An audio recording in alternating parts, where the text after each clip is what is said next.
Assalamualaikum warahmatullahi wabarakatuh. Apa kabar semuanya? Mudah-mudahan kalian dalam keadaan sehat selalu dalam lindungan Allah Subhanahu wa taala. Amin amin ya Allah ya rabbal alamin. Pertama-tama saya ucapkan selamat buat kalian semua sudah di kelas 9. Mudah-mudahan di kelas 9 ini kalian tambah rajin belajarnya supaya kalian bisa lulus dan melanjutkan ke jenjang pendidikan yang lebih tinggi. Amin. Langsung saja pada pembahasan yang pertama di kelas 9 ini, bab 1 dinamika perwujudan Pancasila sebagai dasar negara dan pandangan hidup bangsa. Dalam sejarah Indonesia, penerapan Pancasila dibagi menjadi 3 fase atau masa. Masa yang pertama yaitu masa Orde Lama yang akan kita bahas pada pertemuan kali ini. Masa yang kedua yaitu masa Orde Baru, dan yang ketiga adalah era reformasi. Masa Orde Lama kita akan bahas pada pertemuan yang kedua, dan era reformasi kita akan bahas pada pertemuan yang ketiga. Pada masa Orde Lama, Pancasila dipahami berdasarkan paradigma yang berkembang pada saat itu. Dunia yang diliputi oleh tajamnya konflik ideologi. Masa Orde Lama berlangsung dari tahun 1945 sampai dengan 1966. Pada awal kemerdekaan Indonesia, bangsa Indonesia sudah bertekad untuk mempertahankan kesatuan bangsa Indonesia, baik dari dalam negeri maupun dari luar negeri. Banyak sekali konflik-konflik yang terjadi di Indonesia dari tahun 1945 sampai 1966 atau pada masa Orde Lama. Banyak sekali upaya-upaya untuk menggantikan Pancasila sebagai dasar negara.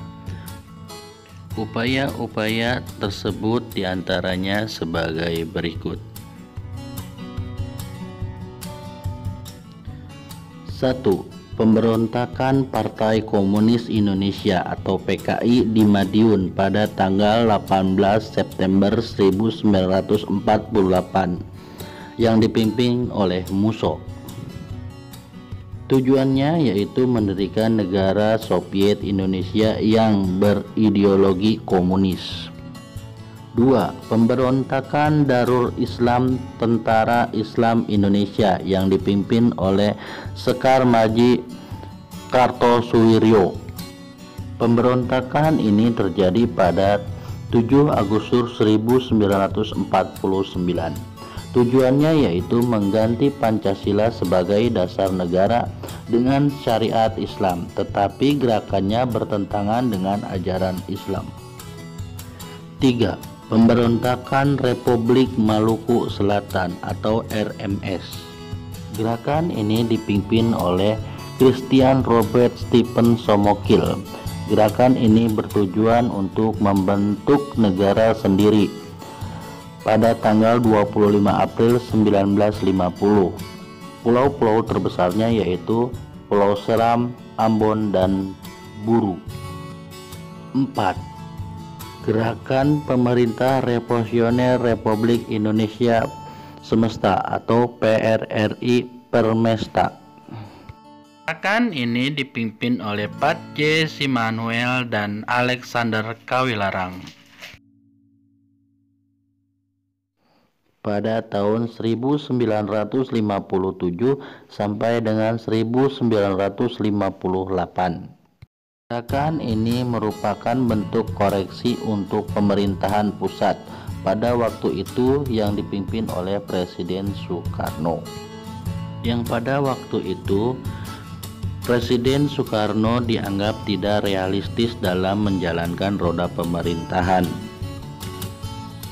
5. APRA, Angkatan Perang Ratu Adil. Gerakan ini dipimpin oleh Kapten Kenil. Raymond Westerling pada tanggal 15 Januari 1949. Westerling menganggap dirinya adalah sang ratu adil yang akan membebaskan Indonesia dari tirani. Afra bertujuan mempertahankan bentuk negara federal di Indonesia serta membentuk tentara sendiri bagi negara Republik Indonesia Serikat. Afra melakukan pemberontakan pada tanggal 23 Januari 1950 dengan melakukan serangan dan menduduki kota Bandung serta menguasai markas divisi Siliwangi.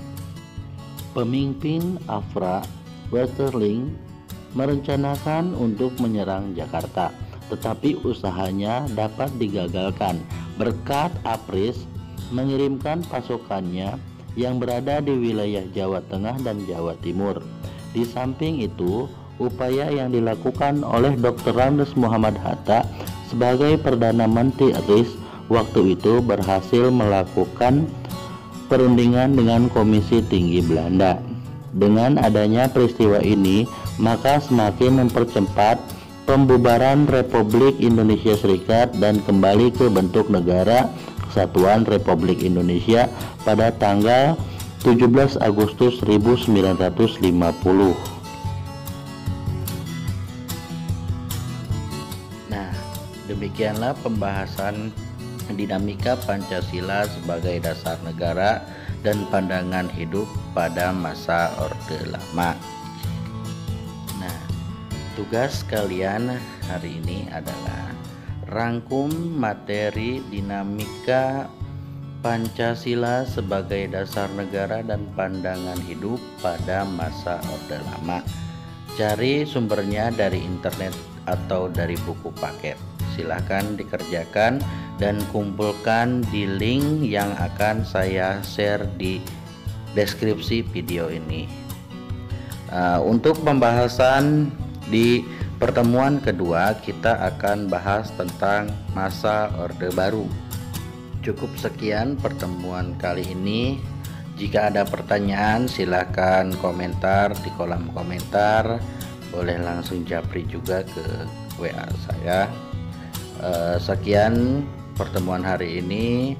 Jangan lupa subscribe, like, dan share-nya ya. Sekian. Assalamualaikum warahmatullahi wabarakatuh.